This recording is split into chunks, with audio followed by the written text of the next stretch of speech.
Yeah, no, I mean, we know each other a little bit, but I'm excited to kind of hear your story. And so we'll start there. If you could kind of give us your background. I know you're a CPA, but I'm doing lots of real estate stuff now. So if you could kind of give us your background and what created that transition, what it looks like and all that. Sure. Well, I'll try not to go into enough detail, but not too much to get boring. My journey started about 21 years ago. My first job out of college.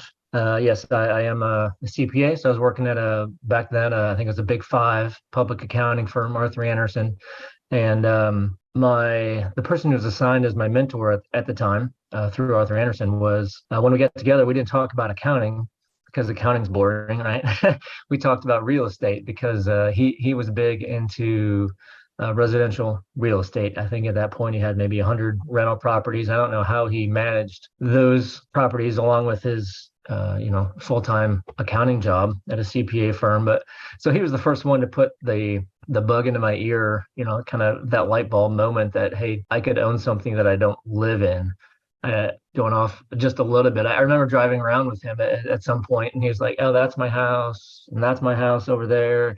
And I just remember being totally like mind blown. And he was saying it so like nonchalantly, like, "Oh, I got that, and I got that." Like, I felt like at that point, as a 22-year-old or whatever I was, like I would have been screaming that's my house. That's so awesome. I can't believe it.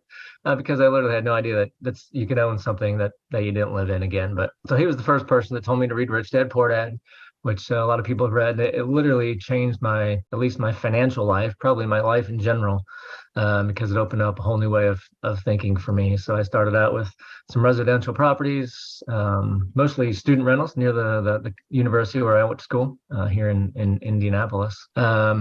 And then just over the years, I've had quite a few single family homes, some duplexes, and at some point about 7, 8 years ago, got the just kind of happenstance, got introduced to a little bit larger, some smaller multifamily, 14 unit. Ended up buying a couple 14 unit apartment buildings. I've since sold both of those, rolled one of them via 1031 exchange into an office building that I still own, and that's been really good. So yeah, and just it's been the last couple of years I've been focusing more on the real estate syndication, investing on the GP side, and then also as an LP that I've been doing that for quite a few years as well. Oh, man. Hopefully that So wasn't too detailed. no, that's great. A couple things like, I remember, I think everyone has sort of the shift moment, right? Or like maybe it's not a moment, but it's a period of time where you say, wow, I'd really love to do something else. How can I produce passive income type stuff? And it's interesting, like it's commonplace now because we are in it and we talk about it. And that's the podcast I've listened to for years.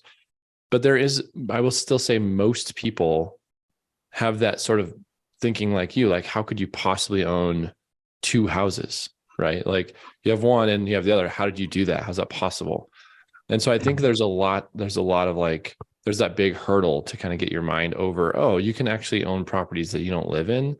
And then from there, honestly, the sky's the limit, which we've kind of experienced is like, not only can you own one, you can own hundreds or thousands. And it's very achievable and very doable. It's just so scary.